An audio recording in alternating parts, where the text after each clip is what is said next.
అంటే ఇప్పుడు నాకు నెగిటివ్ ఆరా ఉందా, పాజిటివ్ ఆరా ఉందని ఒక పర్సన్ తెలుసుకోవాలనుకుంటే ఎలా తెలుసుకోవచ్చు? దీన్నైతే మనం చాలా మంది సాధన చేసే వాళ్ళకి, మెడిటేషన్ చేసే వాళ్ళకి మనం చూడగానే అది తెలుస్తుందండి. ఆల్మోస్ట్ మాకు కూడా కొంచెం ఐడియా ఉంటుంది. అసలు పూర్తిగా ఆరా ఉందా లేదో కూడా చెప్పగలుగుతాం. అదే మీకు ఎలా ఉంటుంది అంటే, కొంతమంది దగ్గర ఉన్నాం అనుకోండి, మనకి హెడేక్ వస్తుంది. అమ్మో, అవును. మీరు అప్పటి వరకు చాలా ఎనర్జెటిక్ గా ఉంటారు, చాలా హ్యాపీగా రెడీ అవుతారు, చాలా హ్యాపీగా తింటారు, చాలా అసలు ఇంకా అసలు చెప్పలేమాట ఎనర్జీ.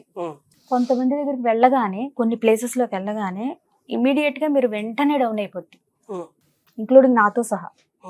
ఈ సాధన చేసినా కూడా, మెడిటేషన్స్ చేసినా కూడా ఆ ఎఫెక్టే.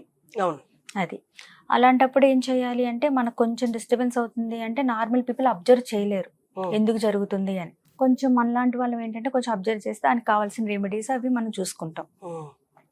ఎప్పుడు కూడానండి ఆరాని ఎప్పుడు పాజిటివ్గా ఉంచుకోవాలి. మెయిన్ మీ థాట్ ప్రొసీజర్.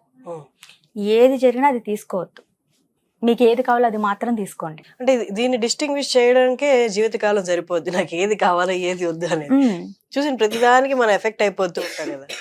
ఇంకొకటి ఏంటంటే, అసలు మీరు ఏం ఎక్స్పెక్ట్ చేయొద్దు, చక్కగా మీ పని మీరు చెయ్యండి, పాజిటివ్గా వెళ్ళండి, అన్నీ అట్రాక్ట్ అవుతాయి ఆరాలోకి. ఏదో నెగిటివ్గా అంటే పక్కన వాళ్ళతో చూస్తాం మనం, అది కావాలి, అది మనకు లేదు లేదు లేదు అంటే ఇది మేనిఫెస్ట్ అవుతుంది. మీకేది కావాలి, నేను అది, జస్ట్ ఆర్డర్ ఇవ్వాలి అంతే. అంతే, నేను అది, అంతే, నీ వర్క్ నువ్వు చేయి, అన్నీ అలా వస్తాయి.